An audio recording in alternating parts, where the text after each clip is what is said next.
নৃসিংহ অবতার।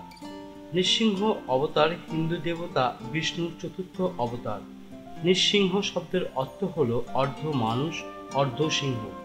এই অবতারে বিষ্ণু একাধারে নর ও সিংহের রূপ ধারণ করে আবির্ভূত হন।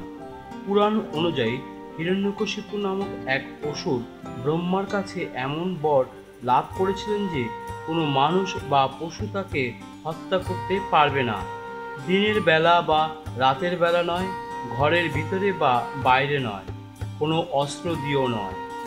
এই বর পেয়ে সেই দেবতাদের পরাজিত করে ত্রিলোকের অধিপতি হয়ে বসেন। হিরণ্যকশিপু বিষ্ণুর ঘোর বিরোধী ছিলেন, কিন্তু তার পুত্র প্রহ্লাদ ছিলেন বিষ্ণুর পরম ভক্ত। হিরণ্যকশিপু যখন প্রহ্লাদকে বিষ্ণুর ভক্তি ত্যাগ করতে বলেন এবং প্রহ্লাদ তাকে অসম্মতি জানায়, তখন হিরণ্যকশিপু ক্রুদ্ধ হয়ে প্রহ্লাদকে হত্যার নানান চেষ্টা করেন, কিন্তু বিষ্ণুর কৃপায় প্রহ্লাদের কিছুই হয় না। অবশেষে হিরণ্যকশিপু প্রহ্লাদকে জিজ্ঞাসা করেন, কোথায় তোমার বিষ্ণু? প্রহ্লাদ উত্তর দেন, তিনি সর্বত্র বিরাজমান। হিরণ্যকশিপু তখন একটি স্তম্ভ দেখিয়ে বলেন, তবে কি এই স্তম্ভের মধ্যেও তিনি রয়েছেন? প্রহ্লাদ বললেন, হ্যাঁ, অবশ্যই আছেন। তখন হিরণ্যকশিপু রাগে সেই স্তম্ভে পদাঘাত করেন এবং স্তম্ভটি ভেঙে যায়।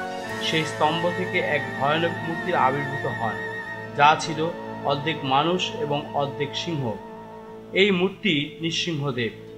যেহেতু নৃসিংহ পূর্ণাঙ্গ মানুষও নন, আবার পূর্ণাঙ্গ পশুও নন, তাই ব্রহ্মার বর অমান্য করা হলো না। হিরণ্যকশিপুকে ধরে দরজার চৌখাটের উপর, যা ঘর নয় বাহিরও নয়, নিজের উপর স্থাপন করেন। দিনও না রাতও না, এবং নখ দিয়ে তার বুক চিরে হত্যা করেন, যা কোনো অস্ত্রও নয়। এইভাবে নৃসিংহ অবতার ভক্ত প্রহ্লাদকে রক্ষা করেন। এই দুষ্ট হিরণ্যকশিপুকে বধ করে পৃথিবীতে ধর্ম স্থাপন করেন। নৃসিংহ জয়ন্তী নামক একটি হিন্দু উৎসব প্রতি বছর বৈশাখ মাসের শুক্লপক্ষের চতুর্দশী তিথিতে পালিত হয়, যা নৃসিংহদেবের আবির্ভাব তিথি হিসেবে গণ্য করা হয়।